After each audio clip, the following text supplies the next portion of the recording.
Қайырлы күн достар. Бүгін біз сіздермен бірге өте оңай әрі тез дайын болатын, үй жағдайында жасауға болатын печенье әзірлейтін боламыз. Печенье үшін ең алдымен сахарный пудрамыз бен сары майымызды жақсылап миксерлеп аламыз.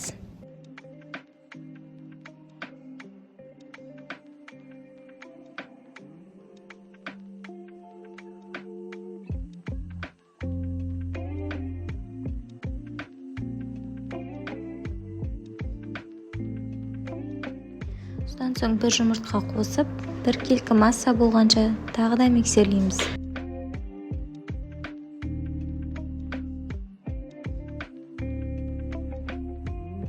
Кукурузный крахмалымыз бен бір қасық разрыхителімізді қосып араластырамыз.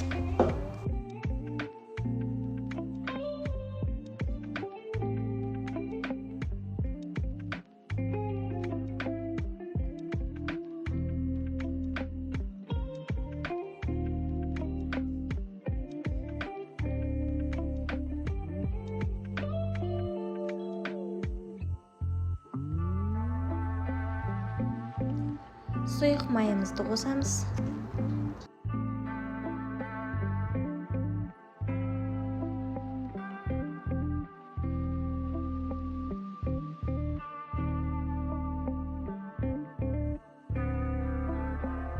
Бір келкі масса шыққаннан кейін ұнымызды біртіндеп қосып отырып миксерлейтін боламыз.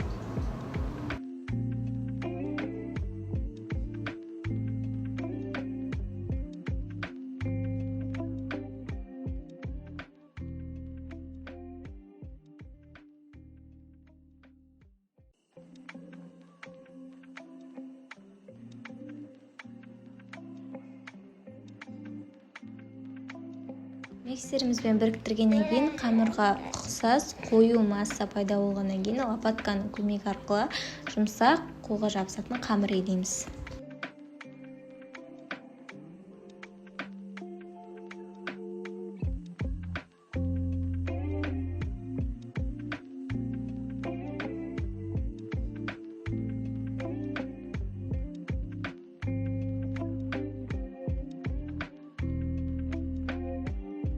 Үстелдің үстіне силиконовый коврикті немесе дастарханыңызды төсеп, печеньенің формасын жасаймыз. Бұл жерде біздің қамырымыз сары маймен иленгендіктен өте нәзік, жұмсақ тесто болады. Жұмыс барысында өте тез қимылдау қажет. Қамырымызды тындырып, қоя тұрудың қажеті жоқ. Бірден формаға келтіріп жасай береміз. Алдымен дөңгелек пішіндес етіп, барлығын дөңгелетіп аламыз.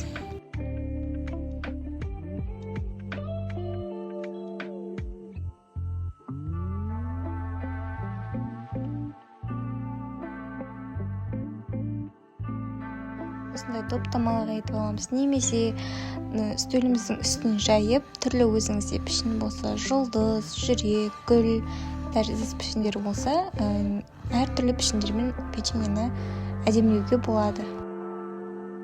Бұл жерде оқтаумен жұмыс жасау қиындау, сондықтан қолымызбен бір тегіс етіп, қатты жұқа қылып жүрмей, орташа көлемде жайып аламыз.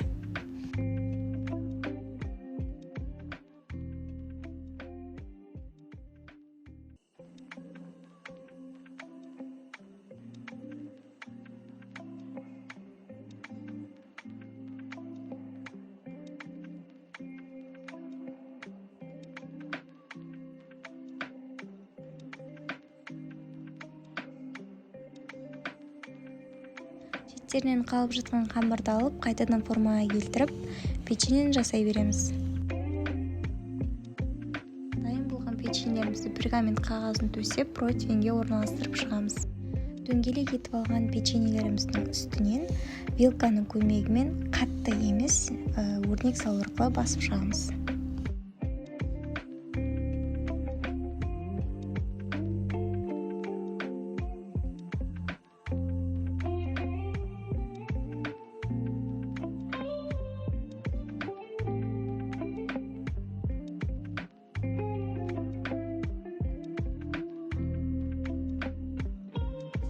Қызып тұрған 180 градус пеште 20 минуттай қызарғанша пісіріп аламыз.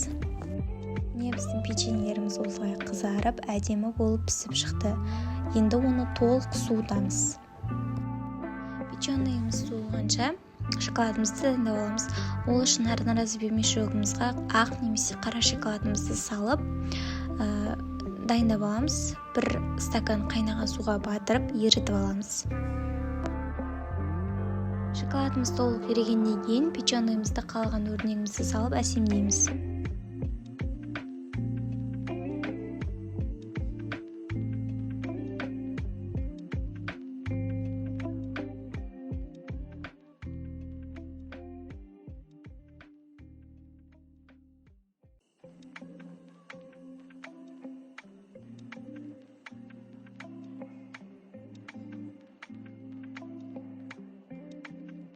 Шоколадымызды водяной ванняда немесе микроволновка арқылы ерітіп алсаңыз да болады. Және ыдысқа салып, печенныйды тек батырып алсаңыз да болады. Міне біздің өте әдемі, сондай жұмсақ, песочный болып тұратын печеньеміз дайын болды. Жасап көріңіздер.